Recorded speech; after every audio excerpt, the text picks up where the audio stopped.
வந்து போயா. ஹலோ பட்டோஸ், இந்த படத்தோட ஒன்லைன் என்னன்னு சொல்லி பார்த்தீங்கன்னா, படத்தோட ஃபஸ்ட்டு சீன்லேயே ஒரு வயசானவரை காணோம் அப்படின்னு சொல்லிட்டு அவங்களோட மனைவி வந்து கம்ப்ளைண்ட் கொடுக்குறாங்க. 8 லட்ச ரூபா பணத்தோட கந்துவட்டிக்காரர் ஒருத்தரை பார்க்க போனவர் திருப்பி வரவே இல்லை, எனக்கு அவர் மேலே சந்தேகமாக இருக்குன்னு சொல்லும்போது கதை மொத்தமாக அவரை டார்கெட் பண்ணி நகண்டுட்டுருக்கு.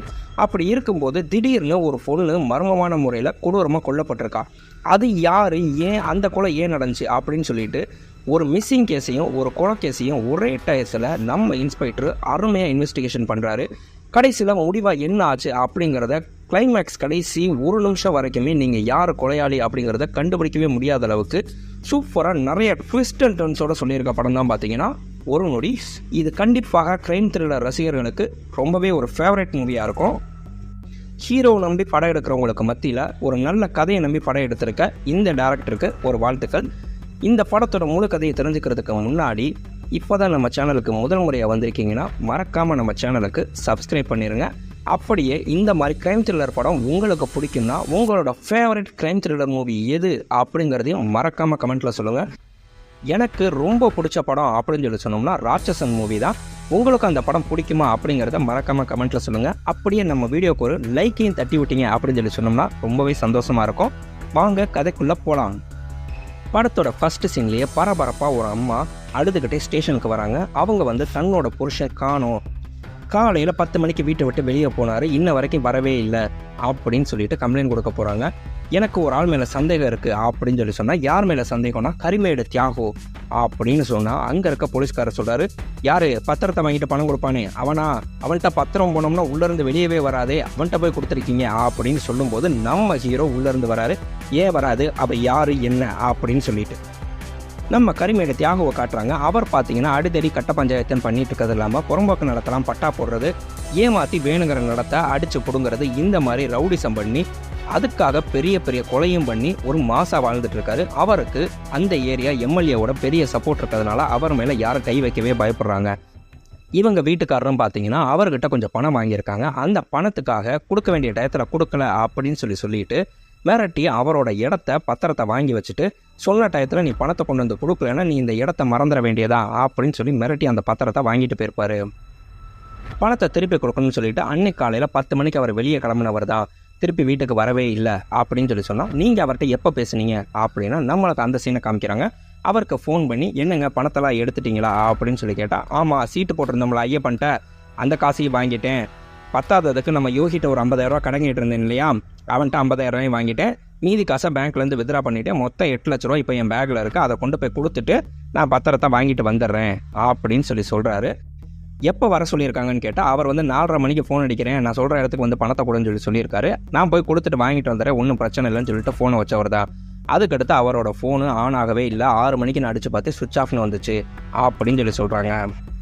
இப்போ அந்த கரிமேடு தியாகு எங்கே இருப்பான் அப்படின்னு சொல்லிட்டு நம்ம இன்ஸ்பெக்டர் இங்கே கம்ப்ளைண்ட் வாங்கிட்டு கிளம்புனோம்னா அவர் கரெக்டாக ஒருத்தனை போட்டு தன்னை போகும்போது ஜஸ்ட் மிஸ்ஸில் இவர் போய் காப்பாற்றி அங்கே இருக்க எல்லாரையும் அடித்து துவம்சம் பண்ணிவிட்டு கரெக்டாக நம்ம தியாகுவை அரெஸ்ட் பண்ண போனோம்னா எம்எல்ஏட்டேருந்து ஃபோன் வருது.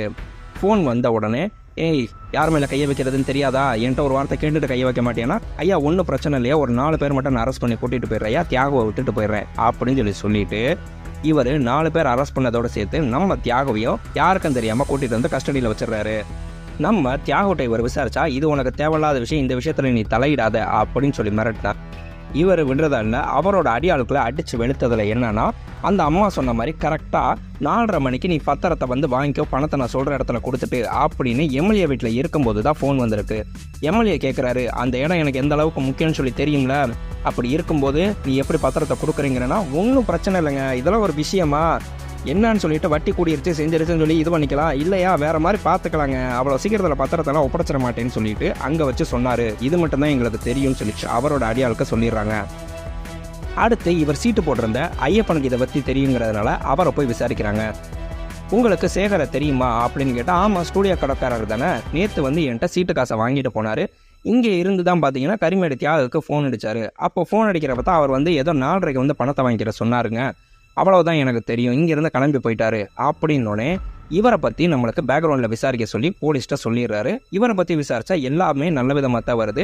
நம்ம சீட்டு கடைக்காரர் பல வருஷமாக வந்து சீட்டு போட்டு பணம் கொடுத்துட்ருக்காரு, ரொம்பவே நல்லவர் அப்படின்னு சொல்லிடுறாங்க. அடுத்து தொலைஞ்சு போன சேகரனோட ஸ்டூடியோவுக்கு போகிறாங்க. அங்கே ஸ்டூடியோவுக்கு போனோம்னா பக்கத்தில் இருக்க டீ கடையில் விசாரிக்கிறாரு. நம்ம சேகரனோட வண்டி ஸ்டூடியோ வாசல்லையே நிற்கிது, அவர் இன்றைக்கி கடைக்கு வந்தாரா அப்படின்னு கேட்டால், இன்றைக்கி வரல சார், நேற்று வந்தார், நேற்றுலேருந்து இந்த வண்டி இங்கே தான் நிற்கிது அப்படின்னு சொன்னோன்னு, நேற்று வந்தாரனா ஆமாம் சார் வந்தாருன்னு அப்படி நம்மளுக்கு அந்த சீனை காமிச்சா, அவரோட ஃப்ரெண்டு யோகி அங்கே வந்து உட்காந்துருக்காரு. அந்த டீ கடையில் தான் 2 பேரும் பேசிட்டு டீ குடிக்கிறாங்க. யோகி 50,000 ரூபாய் எடுத்து சேகரன்ட்ட கொடுக்குறாரு. டேய், மொத்த காசு சேர்ந்துருச்சுல, கொடுக்க வேண்டிய இடத்துல கொடுத்துட்டு பத்திரத்தை திருப்பி வாங்கு அப்படின்னு சொல்லிட்டு, பரதேசி மாதிரி இருக்க தாடியும் கிடியுமா, போய் சேவிங் பண்ணுறா அப்படின்னா இவர் டீ கடையில் வச்சுட்டே சொல்கிறாரு. யாரை பார்த்து பரதேசிங்க, மொத்த பேக்கில் 7.5 லட்ச ரூபா இருந்துச்சு, இப்போ நீ கொடுத்த 50,000 ரூபாயை சேர்த்து 8 லட்ச ரூபா பேக்கில் வச்சுருக்கேன், என்னைய போய் பரதேசிங்கிற அப்படின்னு சொன்னோன்னே கரெக்டாக அவங்க ஒய்ஃப் அன்னி இடத்துல ஃபோன் அடிக்கிறாங்க. சரி நீ உன் ஒய்ஃப்ட்ட கொஞ்சிக்கிட்டேவும் போய் சேவிங் பண்ணுற வேலையை பாரு, நான் கிளம்புறேன் அப்படின்னு அங்கேருந்து அவரோட ஃப்ரெண்டு யோகி கிளம்பிடுறாரு. சார் அது வரைக்கும் தான் சார் எனக்கு தெரியும், அதுக்கப்புறம் எங்கே போனாருன்னு நான் பார்க்கல, நைட்டும் பார்த்தீங்கன்னா வண்டி இங்கே தான் நின்றுச்சு அப்படின்னு சொல்லிட்டு டீ கடையில் சொல்லிடுறாங்க. சரின்னு சொல்லிட்டு பக்கத்தில் இருக்க சலூன் கடையில் போய் விசாரிக்கிறாரு. வண்டி இங்கே இருக்கே, பக்கத்தில் ஸ்டூடியோவில் ஆள் இல்லையான்னு கேட்டால், பக்கத்தில் எங்கேயாவது வெளியே போயிருப்பார் சார், வந்துடுவார் அப்படின்னா, இன்றைக்கி அவர் வந்தாரா நீ பார்த்தியா? இல்லை சார், நேற்று வந்தார், நம்ம கடையில் தான் சேவிங் பண்ணிவிட்டு கிளம்பி போனார், அதுக்கப்புறம் எங்கே போனாருன்னு நான் பார்க்கலையே சார் அப்படின்னோடனே, இங்கே தான் வந்து சேவிங் பண்ணிட்டு போனாரன்னா, ஆமாம் சார், சேவிங் பண்ணிட்டு இருக்கும்போது கரெக்டாக ஒரு ஃபோன் வந்துச்சு, நம்ம தியாகுட்டேருந்து வந்த ஃபோன் தான் அது. அவர் ஃபோன் அடிச்சுட்டு வாசலில் வண்டி நிற்கிது, அந்த வண்டியில் ஏறி வா, நீ எங்கே வரணுமோ அங்கே வந்து சேர்ந்துடலாம் அப்படின்னு சொன்னோம்னா, சரின்னு சொல்லிட்டு வேறு வழி இல்லாமல் டக்குன்னு நம்ம சேகர் ஃபோனை கட் பண்ணிட்டு ரூபா பேக் எடுத்துகிட்டு அந்த காரில் ஏறி போனார் சார். அவ்வளோதான் சார் எனக்கு தெரியும். அந்த கார் எப்படி இருந்துச்சு அப்படின்னா, பின்னாடி லிங்கம் படம் போட்டுருந்துச்சு, ஒரு ஸ்கார்பியோ கார் மாதிரி இருந்துச்சு சார், அவ்வளவுதான் அப்படின்னு சொல்லி முடிச்சிடுறாங்க. நம்ம சேகரனோட ஃபோனோட கால் ஹிஸ்ட்ரியை ஃபுல்லாக வாங்குறாங்க. அதில் பார்த்தீங்கன்னா கடைசியாக 118க்கு ஒரு நம்பர்லேருந்து ஃபோன் வந்திருக்கு. அந்த நம்பரோட பேர் பிரகாஷன் இருக்குது, அந்த நம்பர் சுவிட்ச் ஆஃபில் இருக்குது. ஆனால் அந்த நம்பரு நம்ம தியாகோட அடியாளுக்கு எல்லாரோட ஃபோன்லையும் செக் பண்ணி பார்த்தா அவங்க யார்கிட்டையுமே அப்படி ஒரு நம்பரே இல்லை. அதே சமயம் பார்த்தீங்கன்னா நம்ம சேகரோட ஃபோனு கடைசியாக சுவிட்ச் ஆஃப் ஆன இடம் பார்த்தீங்கன்னா நம்ம கரிமேடு தியாகோட க்ரெஷரில் தான். அப்படி இருக்கும்போது இதுக்கும் தியாகோவுக்கும் சம்மந்தம் இல்லாமல் இருக்க வாய்ப்பே கிடையாது. ஆனால் ஸ்ட்ராங்காக ஒரு எவிடன்ஸ் கிடைக்கலையேன்னு சொல்லிட்டு இருக்கும்போது பார்த்தீங்கன்னா நம்ம சேகரோட ஃபோனு சுவிட்ச் ஆன் ஆகிடுச்சு. ஆனால் ஆன ஃபோனு அவரோட நம்பர் இல்லாமல் வேறு ஒரு நம்பர் போட்டிருக்காங்க அப்படின்னு சொல்லிட்டு அது யாருன்னு செக் பண்ண போனால் நம்ம தியாகுவோட அடியாள் அவர் தான் பார்த்தீங்கன்னா வலது கை, அவரோட வீட்டில் தான் அந்த ஃபோனில் சிம்மை போட்டிருப்பாங்க. அவ்வளவு தானே அப்படின்னு சொல்லிட்டு அவரை தூக்கி வச்சு உள்ளே நோக்கி எடுத்தோம்னா, சார் நீங்கள் கரெக்டாக அடித்து அண்ணனை அரெஸ்ட் பண்ணிட்டு போனப்ப நான் எம்எல்ஏட்ட சொல்கிறதுக்காக போயிட்டேன் சார், திருப்பி வந்து பார்க்கும்போது பார்த்தீங்கன்னா அந்த இடத்துல இந்த செல்ஃபோன் கிடந்துச்சு சார், அதனால் அதில் இருக்க சிம்மை கழட்டி தூக்கி போட்டுட்டு வீட்டில் கொடுத்தேன் சார், அவ்வளோதான் சார் எனக்கு தெரியும், சத்தியமாக இதான் சார் உண்மை அப்படின்னு சொன்னோம்னா வேறு எந்த எவிடன்ஸுமே கிடைக்கலன்னு இவரும் கடைசியாக தியாகுட்டியே போய் பேசி பார்க்குறாரு. இவர் அவனை கொன்னுட்டு அதை மறைக்கிற அளவுக்கு அவன் ஒன்றும் பெரிய ஆள் கிடையாது, ஆமாம் கொன்னே உன்னால் என்ன பண்ண முடியும்னு சொல்லிட்டு நானே பேசுவேன், ஏன்னா ஏன்ட்ட இந்த மிரட்டி வாங்குற வேலையெல்லாம் வச்சுக்காதன்னு சொல்லிட்டு அவர் கெத்தாக சொல்லிடுறாரு. என்னடா பண்ணுறது அப்படின்னு சொல்லி யோசிச்சுட்டு இருந்தா மறுநாள் ஒரு ஃபோன் காலையில் வருது. என்னன்னு பார்த்தீங்கன்னா தோப்புக்குள்ளே ஒரு பொண்ணோட டெட் பாடி கிடச்சிருக்கு அப்படின்னு சொல்லிட்டு, என்னடா இது புது பிரச்சனையாக இருக்குன்னு சொல்லிட்டு அடுத்து அந்த கேஸை போய் என்னன்னு பார்க்க போனோம்னா, கரெக்டாக முத நாள் நைட்டு ஒரு பொண்ணு வரலைன்னு சொல்லிட்டு அவங்க அப்பா அம்மா கம்ப்ளைண்ட் கொடுத்துருப்பாங்க. அவங்களும் இங்கே வந்து பார்த்துட்டு இது என்னோட பொண்ணு தான் அப்படின்னு சொல்லிட்டு பாடியை ஐடென்டிஃபை பண்ணிடுறாங்க. பாடியை போஸ்ட்மார்ட்டம் அனுப்பிட்டு என்ன ஆச்சுன்னு சொல்லி விசாரித்தோம்னா, எப்பயும் போல் பஸ்ஸில் இருந்து இறங்கி வர்ற டயத்துக்கு அவங்க வந்திருக்காங்க. அன்னைக்குன்னு பார்த்தீங்கன்னா அவங்களோட 2 வீலர் பஞ்சரு, ரெகுலராக அந்த ஸ்டாண்டில் தான் விடுவாங்க. 2 வீலர் பஞ்சர்னு சொல்லி சொன்னோன்னே அந்த ஸ்டாண்டுக்காரரே ஒரு ஆட்டோ பிடிச்சி நான் அனுப்பி விட்டேன் சார், அவ்வளோதான் சார் எனக்கு தெரியும்னா அடுத்த ஆட்டோக்காரனை பிடிச்சி விசாரிக்கிறாங்க. சார் நான் கொண்டு போய் கரெக்டாக அந்த வீடு அவங்க சொன்ன இடத்துல இறக்கி விட்டேன் சார், அவ்வளோதான் சார் எனக்கு தெரியும். இடையில போகும்போது பார்த்தீங்கன்னா அவங்க நாய்க்குட்டிக்கு பிஸ்கெட் போடணும்னு சொல்லிட்டு ஒரு இடத்துல டேர்னிங்கில் நிப்பாட்ட சொன்னாங்க சார். அங்கே அந்த பொண்ணு பிஸ்கெட் எடுத்துகிட்டு போய் போடுறதுக்காக போனோம் அப்படின்னு சொல்லி சொன்னோம்னா அந்த இடத்துல ஒருத்தர் பச்சை கறியை தூக்கி போட்டுட்ருக்காரு. என்னங்க நாய்க்கு பச்சை கறியை போடுறீங்க, வெறி பிடிக்கும்னு சொல்லி தெரியாதானா?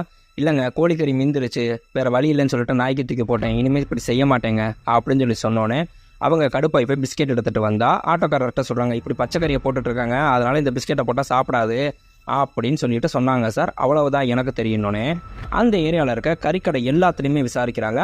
யாராவது ஒருத்தர் அன்னைக்கு கோழிக்கறி மீந்துருச்சுன்னு சொல்லிட்டு கொண்டு போய் போட்டாங்களா அப்படின்னு சொல்லிட்டு அந்த குப்பமேட்டுக்கு போய் பார்த்தோம்னா நாய்க்கு அன்னைக்கு சரியான வேட்டையாக இருந்திருக்கும் போல் ஒரு 4-5 நாய் அங்கேயே நல்லா கறியை தின்னுட்டு அங்கே இங்கேயும் மோஷன் போய் வச்சிருக்கா. அதை தெரியாமல் நம்ம ஹீரோ வேற மிதிச்சும் போடுறாரு. சார் நாய்க்கு நல்ல வேட்டை போல சார், எம்பிட்டு கறியத்துக்கு போட்டாங்கன்னு சொல்லி தெரியல அப்படின்னு சொல்லிட்டு அங்கேருந்து அடுத்து கிளம்பிடுறாங்க. அந்த பொண்ணோட போஸ்ட்மார்ட்டம் ரிப்போர்ட் வந்தால் 50 பேர் பயங்கரமான ஷாக்கு. என்னன்னு பார்த்தீங்கன்னா, அந்த பொண்ணு 45 நாள் ப்ரெக்னெண்ட்டாக இருந்திருக்கு அப்படிங்கிற விஷயம் தெரியுது. அப்போ கண்டிப்பாக பார்த்தீங்கன்னா அந்த பொண்ணு யாரோ ஒருத்தனை லவ் பண்ணியிருக்கு அப்படின்னு சொல்லிட்டு அவங்க அப்பாட்ட போய் விசாரிக்கிறாரு. உங்கள் பொண்ணு யாரையாவது லவ் பண்ணாங்களா, செஞ்சாங்களா, உங்களுக்கு தெரியுமா அப்படின்னு சொல்லி கேட்டால் அவர், இல்லைங்க என் பொண்ணு அந்த மாதிரிப்பட்ட பொண்ணே கிடையாதுங்க, என் பொண்ணு ரொம்ப நல்ல பொண்ணுங்க அப்படின்னு சொன்னோடனே சைலண்ட்டாக இவர் கிளம்பி வந்தால் அந்த வீட்டுக்கு பக்கத்து வீட்டு பொண்ணு கூப்பிட்டு சொல்லுது, சார் அவங்க அப்பா பொய் சொல்கிறாரு, 2 நாளைக்கு முன்னாடி நான் அவங்க வீட்டுக்கிட்ட போகும்போது இந்த மாதிரி பிரச்சனை நடந்துட்டு இருந்துச்சு அப்படின்னு சொன்னால் அப்பாவுக்கும் மகளுக்கும் சண்டை நடக்குது. என்னன்னு பார்த்தீங்கன்னா, நான் அவனை தான் விரும்புகிறேன், நான் அவனை தான் கல்யாணம் பண்ணிக்குவேன் அப்படின்னா, நம்ம சாதியை விட்டுட்டு இன்னொரு சாதிக்காரனுக்குலாம் என்னால் கல்யாணம் பண்ணி கொடுக்க முடியாது, செய்ய முடியாது, நான் சொல்கிற ஆளை தான் நீ கல்யாணம் பண்ணிக்கணும், சாதியை விட்டு என்னால் அனாதையாக வாழ முடியாது அப்படின்னு சொல்லிட்டு அவங்க அப்பா கோவமாக திட்டுறாரு. இப்படி இருக்கும்போது இவர் ஏன் நம்மக்கிட்ட மறைச்சிருக்காரு அப்படின்னு சொல்லிட்டு ஒரு செகண்ட் யோசிக்கிறாரு. ஜாதிக்காக இவர் தான் பொண்ணை கொண்டிருக்க வாய்ப்பு இருக்குது அப்படின்னு ஒரு கெஸ்ஸிங்கோட அடுத்து அவனோட லவ்வர் யாருங்கிறத கண்டுபிடிக்கணும்னு சொல்லிட்டு வேலை பார்க்குற இடத்துல விசாரிச்சா அங்கே ஒருத்தையும் ஒன் சைடாக லவ் பண்ணிட்டு பயங்கரமான லவ் டார்ச்சர் கொடுத்துட்ருக்கான் அப்படிங்கிறது தெரிய வருது. அவனை தூக்கி போட்டு நோக்கி எடுத்தோம்னா உண்மை பூரா வெளியே வந்துடும், அவனோட வேலை தான் இதுன்னு சொல்லி நினச்சிட்டு அவன் வீடை கஷ்டப்பட்டு கண்டுபிடிச்சி நேராக போய் பார்த்தோம்னா அவன் அங்கே தூக்கு மாட்டி தொங்கி தற்கொலையே பண்ணிக்கிட்டான். வீடு ஃபுல்லாக அந்த பொண்ணோட ஃபோட்டோவை போட்டு லவ் கவிதையாக எழுதி வச்சுருக்கதை பார்த்தா ஒரே ஒரு விஷயம் உங்களுக்கு தெரியுது. சின்சியராக அந்த பொண்ணை இவன் லவ் பண்ணியிருக்கான், ஆனால் அதை எப்படி அந்த பொண்ணுகிட்ட சொல்கிறது அப்படின்னு சொல்லி தெரியாமல் ஏட்டிக்கு முட்டிக்க சொல்லி அந்த பொண்ணுக்கு பிடிக்காமல் போயிடுச்சு. அது மட்டும் இல்லாமல் கண்டிப்பாக அந்த பொண்ணு ரிஜெக்ட் பண்ணதுக்கு முக்கியமான காரணம் அந்த பொண்ணு வேறு யாரோ ஒருத்தனை சின்சியராக லவ் பண்ணியிருக்கு, அதனால தான் ப்ரெக்னென்ட் ஆகிருக்கு அப்படின்னு ஒரு சின்ன டவுட் வருது. வேறு யாரையோ லவ் பண்ணியிருக்குன்னா அது யார் என்னன்னு சொல்லிட்டு அந்த பொண்ணோட கால் ஹிஸ்ட்ரியை எடுத்து செக் பண்ணுறாங்க. அதே மாதிரி அந்த பொண்ணை கொன்னது பார்த்தீங்க அப்படின்னா ஒரு ஹாஸ்பிட்டலுக்கு அனுப்பக்கூடிய ஒரு கவரை வச்சு தான் கொண்டிருப்பாங்க. அது எங்கேருந்து டெலிவரி ஆகிருக்கு அப்படின்னு சொல்லி செக் பண்ணி நேராக அந்த மெடிக்கல் ஸ்டோருக்கு போய் இதை எங்கே டெலிவரி பண்ணீங்கன்னு சொல்லி கேட்டோம்னா அலங்காநல்லூர் ஹாஸ்பிட்டலுக்கு தான் டெலிவரி பண்ணியிருக்கோம் அப்படின்னு சொல்லிட்டு சொல்கிறாங்க. அங்கே ஒரு போலீஸ் கான்ஸ்டபிள் அனுப்பி விசாரிக்க சொன்னோம்னா அவர் விசாரிச்சுட்டு அதே மாதிரி இன்னொரு விஷயத்தையும் சொல்கிறாரு. சார் அங்கே வந்து பார்த்தீங்கன்னா இந்த ஸ்டாக்கு டெலிவரியே ஆகலை அப்படின்னு சொல்லி இருக்குது சார். இந்த பார்சலை அனுப்புனவர் பேர் கந்தசாமி சார். அதே மாதிரி இன்னொரு முக்கியமான விஷயம் என்னன்னு சொல்லி பார்த்தீங்கன்னா அந்த பொண்ணோட கால் ஹிஸ்ட்ரியை செக் பண்ணதில் அதில் ஒரு பையனோட நம்பர் தான் பார்த்தீங்கன்னா அடிக்கடி பேசியிருக்காங்க. அந்த பையனோட பேரும் கந்தசாமி சார்னா. இப்போ நான் எதை பற்றி கேட்டுட்ருக்கேன், நீங்கள் எதை பற்றி சொல்லிட்டு இருக்கேன்னு கேட்டால், சார் உங்களுக்கு நான் சொல்கிறது புரியலையா, நம்மளுக்கு இந்த அலங்காநல்லூர் ஹாஸ்பிட்டல்னு அட்ரஸ் சொல்லி விட்டான்ல அவன் பேர் தான் சார் அந்த கந்தசாமி அப்படின்னு சொன்ன உடனே டக்குன்னு அவனோட நம்பரை டிபார்ட்மெண்ட்டில் கொடுத்து ட்ராக் பண்ணோம்னா அவன் அங்கேருந்து கிளம்பி கொடைக்கானலில் ஒரு டவர் இல்லாத ஏரியாவில் தலைமறைவாக போகிறதுக்காக அவன் ஃப்ரெண்டுகிட்ட பேசிகிட்டு இருப்பான். எல்லாத்தையும் ரெக்கார்ட் பண்ணி பாதி வழியில் வச்சு இவங்கள அரெஸ்ட் பண்ணிடுறாங்க. அரெஸ்ட் பண்ணிவிட்டு அவனை போட்டு உள்ளே நோக்கி எடுத்தோம்னா, சார் நாங்கள் 2 பேரும் லவ் பண்ணது உண்மைதான், நான் இல்லைன்னா சொல்லலை, ஆனால் அவனை நான் கொல்லலை அப்படின்னு நடந்ததை சொல்கிறான். அந்த பொண்ணுகிட்ட அன்றைக்கி நைட்டு நான் பார்சலை கொடுத்து காலையில் நீ போகும்போது அலங்காநல்லூர் ஹாஸ்பிட்டலில் கொடுத்துருன்னு சொல்லி சொன்னதெல்லாம் உண்மைதான் சார். அவள் போகும்போது அவ்வளோ தூரம் அழகாக சிரிச்சிட்டு பேசிட்டு போனா சார். உனக்கு வந்து பிறந்தநாள் அன்றைக்கி ஒரு சர்ப்ரைஸ் சொல்கிறேன்ட்டு அவ்வளோதான் சார் எனக்கு தெரியும், ஆனால் அது ஏன் என்ன சொல்ல வந்தா அப்படிங்கிறது எனக்கு தெரியல சார் அப்படின்னா, ஏண்டா கல்யாணத்துக்கு முன்னாடியே அந்த பொண்ணுகிட்ட தப்பாக இருந்திருக்கா, அவள் இப்போ 45 நாள் ப்ரெக்னெண்ட்டாக இருக்கா, நீ இவ்வளோ தூரம் நல்ல மாதிரி பேசுறியா அப்படின்னு சொல்லி சொன்னால், சார் நான் ஒன்றும் அப்படிப்பட்டவன் கிடையாது, எங்கள் 2 பேருக்கு ரிஜிஸ்டர் மேரேஜ் ஆகிடுச்சு, அதுக்கப்புறம் தான் சார் அவன் நீ தொடவே விட்டா, ஆனால் அவள் சொல்லவும் இந்த சர்ப்ரைஸ் இதுதாங்கிறது எனக்கு இப்போ தான் சார் தெரியுது அப்படின்னு சொல்லிட்டு கதறி அழுகிறா. அப்போ ரைட்டு இவனும் கொள்ளலை, கண்டிப்பாக அவங்க அப்பா தான் கொள்றதுக்கு வாய்ப்பு இருக்குன்னு சொல்லிட்டு அடுத்து அவங்க அப்பாவையும் தூக்கி வச்சுட்டு அந்த ஆட்டோக்காரன்லேருந்து இந்த பொண்ணு கேஸ் சம்மந்தப்பட்ட எல்லாரையுமே வச்சு அட்டின்னு அடித்து வெளுன்னு வெளுத்து எடுக்கிறாங்க. அவங்க அப்பாட்டையும் கேட்டோம்னா எதுக்கு நீங்கள் உண்மையை மறைச்சிங்க அப்படின்னு சொல்லி சொன்னால், சார் ஏற்கனவே என் பொண்ணு இறந்துட்டா, இதுக்கு மேலே இந்த விஷயத்தையும் சொல்லி அவளோட கௌரவத்தையும் போகக்கூடாது அப்படின்னு தான் சார் நான் மறைச்சேன், மற்றபடி வேறு எதுவும் கிடையாது அப்படின்னு சொல்லி சொன்னாலும் என் பொண்ணை ஜாதிக்காக கொலை பண்ணுற அளவுக்கு நான் பெரிய குடும்பக்காரை கிடையாது சார் அப்படின்னு சொல்லிட்டு அழுகிறாரு. அடுத்த விஷயம், அப்போ இன்னும் ஏதோ ஒரு விஷயத்த மிஸ் பண்ணுறோம் அப்படின்னு சொல்லி பார்த்தா அந்த லாஸ்ட்டாக வந்த ஃபோன் காலு பிரகாஷ்ன்னு சொல்லி இருந்துச்சு. அந்த நம்பர் இவங்க சம்மந்தப்பட்ட அடியாளுக்கு யார்ட்டையுமே இல்லைனா அது யாரோட நம்பர் அப்படின்னு சொல்லிட்டு விசாரிக்க சொல்லியிருப்பார். அது யாரோட நம்பர்னு பார்த்தா உண்மையிலே பிரகாஷ்ங்கிற ஒருத்தர். அவருக்கு பார்த்தீங்க அப்படின்னு சொல்லி சொன்னோம்னா கரெக்டாக 2 நாளைக்கு முன்னாடி ஆக்சிடென்ட் ஆகி அவர் ஸ்பாட்லேயே இறந்துட்டார். அவரோட ஒய்ஃபு ஐசியூவில் இருக்காங்க, அதனால தான் ஃபோன் சுவிட்ச் ஆஃபில் இருந்திருக்கு அப்படிங்கிற விஷயத்த கண்டுபிடிக்கிறாங்க. நம்ம எல்லா இடத்துலையும் கை வச்சிட்டோம், இன்னும் ஸ்டூடியோவில் மட்டும்தான் கை வைக்கல. அவங்க ஒய்ஃபை சாவி எடுத்துகிட்டு வர சொல்லுங்கள், நம்ம ஸ்டூடியோவில் செக் பண்ணி பார்ப்போம் அப்படின்னு சொல்லிட்டு நேராக ஸ்டூடியோவுக்கு போகிறாங்க. அதுக்கு முன்னாடி கரெக்டாக ஒரு ஃபோன் வருது. என்னன்னு சொல்லி பார்த்தீங்கன்னா, நம்ம போஸ்ட்மார்ட்டம் ரிப்போர்ட்லேருந்து ஒரு டாக்டர் ஃபோன் பண்ணுறாரு. சார், நீங்கள் கொடுத்த ஃப்ளஷும் நீங்கள் கொடுத்த டிஎன்ஏ ஹேர் சாம்பிளும் மேட்ச் ஆகுது சார், 100% மேட்சாக இருக்குது அப்படின்னு சொன்னோடனே, ஓகே சார், நான் நேரில் வந்து மீட் பண்ணுறேன் அப்படின்னு சொல்லிட்டு நேராக ஸ்டூடியோவுக்கு போகிறாங்க. ஸ்டூடியோவுக்கு போய் செக் பண்ணி பார்த்தோம்னா, அங்கே இவர் சொன்ன அதே பிரகாஷுங்கிற நம்பர் எழுதியிருக்காங்க. அவர் ஃபோட்டோ கல்யாண ஆல்பம் வந்து பார்த்தீங்கன்னா இவரோட ஸ்டூடியோவில் தான் கொடுத்துருக்காரு அப்படிங்கிற விஷயமும் தெரிய வருது. இவர் மறுபடியும் ஒரு செகண்ட் யோசிச்சு பார்த்தோம்னா, எல்லாம் கரெக்டாக இருக்குது, ஏதோ ஒன்று மிஸ் ஆகுதுன்னு சொல்லி கண்டுபிடிச்சவர் நம்ம சலூன் கடைக்காரனை உள்ளே தூக்கி வச்சு நொக்குன்னு நொக்கி எடுக்கிறாரு. நீ சொன்ன மாதிரி அவருக்கு கரெக்டாக அந்த டயத்தில் ஃபோன் வந்தது உண்மை. ஆனால் நீ சொன்ன மாதிரி அது சேகரோ அவரோட ஆளுங்களோ பண்ண ஃபோன் கிடையாது, உண்மையை சொல்லு அப்படின்னு சொல்லி கேட்கும்போது தான் பார்த்தீங்கன்னா நம்மளுக்கு பயங்கரமான ஷாக்கு. என்னன்னு பார்த்தீங்கன்னா, அந்த டயத்தில் ஃபோன் பண்ணது பிரகாஷுங்கிறவர். ஆனால் இங்கே மதுரை வரைக்கும் வந்திருக்கேனே, அந்த கல்யாண ஆல்பம் வாங்கிட்டு போகலான்னு சொல்லி பார்த்தேனே அப்படின்னு சொன்னோம்னா, அவர் எப்போ காலவாசலில் தான் உங்கள் ஸ்டூடியோவில் நான் உங்கள் ஆல்பத்தை வேலை பார்க்க கொடுத்துருக்கேன், ஒன்றும் பிரச்சனை இல்லை, அங்கே போயிட்டு ஒரு ஃபோன் அடிங்க, அண்ணன் சொன்னேன்னா உனக்கு ஆல்பத்தை கொடுத்து விட்ருவாங்க அப்படின்னு சொல்லிட்டு இவர் ஃபோனில் பேசிட்டு இவர் ஃபோனை வச்சுட்டாரு. அதே சமயத்தில் இவர் சேவிங் பண்ணிட்டு இருக்கும்போது எதிர்பாராத விதமாக கரெக்டாக நம்ம சேகரை தூங்கும்போது இவர் கழுத்தில் வச்சுருந்த கத்தி சதக்குன்னு அவர் கழுத்தை துண்டாக வெட்டிருச்சு. அவ்வளவுதான், நம்ம சேகர் இரத்த வெள்ளத்தில் அந்த சலூன் கடையிலேயே இறந்துட்டாரு. என்ன பண்ணுறதுன்னு தெரியாமல் கரெக்டாக அந்த நேரத்தில் ஃபோன் அவங்க வீட்டிலேருந்து வருது. வீட்டில் பொண்டாட்டி ஃபோன் அடிச்சு, என்னோட தம்பி வீட்டு விசேஷத்துக்கு நீங்கள் வர முடியுமா முடியாதா அப்படின்னோடனே என்ன பண்ணுறது ஏது பண்ணுறதுன்னு தெரியாமல் அப்படியே இருந்தபடியே போட்டுட்டு இவர் ஷட்டரை சாத்திட்டு கிளம்பி போயிட்டாரு. அதே மாதிரி இவரோட ஃபோனை தியாகுக்கு இவருக்கு இருக்க பிரச்சனை எல்லாருக்கும் தெரியணுன்னே கரிமேடு தியாகுவோட க்ரெஷரில் தூக்கி ஃபோனை போட்டுட்டு இவர் இங்கே வந்தவர் அவரோட உடம்ப துண்டாக வெட்டி எடுத்து அதோட கோழிக்கறியும் வாங்கி கலந்து குப்பமேட்டில் இருக்க அந்த நாய்க்கு கொண்டு போய் போட்டிருக்காரு.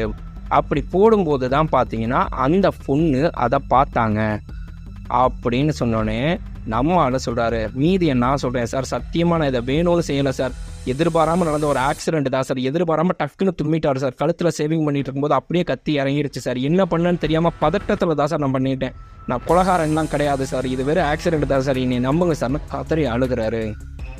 நீ அதோட விட்டுருந்துருக்கலாம், ஆனால் நீ அதுக்கடுத்து செஞ்சது தான் பெரிய தப்பு அப்படின்னு சொல்லி காமிச்சோம்னா, இவர் அந்த கறியை நாய்க்கு போடும்போது இவங்க கரெக்டாக அந்த வீடு கார்னரில் இருக்க இறங்கி நடந்து போயிருக்காங்க. நாய் வெறி பிடிச்ச மாதிரி இவரை கடிச்சு இழுக்கிறத பார்த்தோன்னே இவங்களுக்கு ஒரு மாதிரி சந்தேகம் ஆயிடுச்சு. அதனால் சைலண்ட்டாக ஒளிஞ்சிருந்து பார்த்தா இவர் பக்கத்தில் இருக்க தோப்புக்கு போய் தோண்டி மீதி இருக்கிறதெல்லாம் புதைக்கணும் அப்படிங்கிற மாதிரி போயிருக்காரு. கரெக்டாக இதை இவங்க ஃபோனில் வீடியோ ரெக்கார்டு எடுத்துகிட்டு இருக்காங்க. எடுக்கும்போது ஒரு ஃபோன் வந்த உடனே அவ்வளவுதான், அவர் திரும்பி பார்த்தவரை இவங்க வீடியோ ரெக்கார்டு எடுக்கிறத பார்த்துட்டு பயந்து போய் அவங்கள அடித்து அவங்க கையில் வச்சுருந்த மெடிக்கல் கவரை வச்சு அவங்கள கழுத்தை நெரிச்சு கொன்றுறாரு. கொன்னுட்டு அங்கேருந்து தப்பிச்சு போயிடுறாரு. இந்த தடயத்தையும் மறைச்சிடுறாரு. நம்ம போலீஸ்காரர் சொல்கிறாரு, நீ செஞ்ச விஷயம் ஆக்சிடென்ட்டு, நீ அந்த பிரச்சனையை அப்படியே விட்டுருந்த அப்படின்னு சொல்லி சொன்னோம்னா உனக்கு பெருசாக தண்டனை கிடச்சிருக்காது, இது ஆக்சிடென்ட்டு, அப்படியே கேஸ் ஃபைல் பண்ணி நீ வெளியே வந்திருக்கலாம். ஆனால் நீ அதுக்கப்புறம் செஞ்சதை கொலை, அந்த கொலைக்கு சேர்ந்து இப்போ நீ தண்டனை அனுபவிச்சு தான் ஆகணும் அப்படின்னு சொல்லிட்டு அவரை கோர்ட்டு முன்னாடி நிப்பாட்டி எல்லா விஷயத்தையும் ஸ்டேட்மெண்ட்டை ஒப்படைச்சிடுறாங்க. இதில் சிறப்பான விஷயம் என்னன்னா, வெளியே வந்தவர் அப்படியே 2 குடும்பத்துக்காலையும் விழுந்து அழுகிறாரு. அந்த ஒரு சீன்லேயே அவர் மொத்த நடிப்பையும் அந்த சலூன் கடைக்காரர் வெளியேற்றிட்டார். செம்மையான எக்ஸ்பிரஷனு. உண்மையிலே தெரியாமல் தப்பு பண்ணால் ஒருத்தர் அழுதா எப்படி இருக்குமோ கதறி அழுகிறாரு. நான் வேணும்னு பண்ணலை, இது தெரியாமல் நடந்த ஆக்சிடென்ட் தாம்மா, என்னைய மன்னிச்சிருங்கம்மா, நான் ஒரு சாதாரண சராசரி ஆடு, நான் இப்படி ஒரு பிரச்சனையில் மாட்டிக்கிட்டால் என்ன பண்ணுறதுன்னு தெரியாமல் தாமல் இப்படி ஒரு தப்பு பண்ணிட்டேன்னு சொல்லிட்டு கதறி அழுகிறாரு. அதோடு இந்த படம் இனிதே முடிவடைகிறது. ஓகே ஃப்ரெண்ட்ஸ், இந்த கிரைம் த்ரில்லர் படம் உங்களுக்கு எந்த அளவுக்கு பிடிச்சிருச்சுங்கிறத மட்டும் மறக்காமல் கமெண்ட் பண்ணிடுங்க. இந்த வீடியோவுக்கு அப்படியே ஒரு லைக்கை தட்டி விட்டீங்க அப்படின்னு சொல்லி சொன்னோம்னா ரொம்பவே ஹாப்பியாக இருக்கும். மறுபடியும் அடுத்த ஒரு நல்ல வீடியோவில் உங்களை நான் சந்திக்கிறேன். பாய்.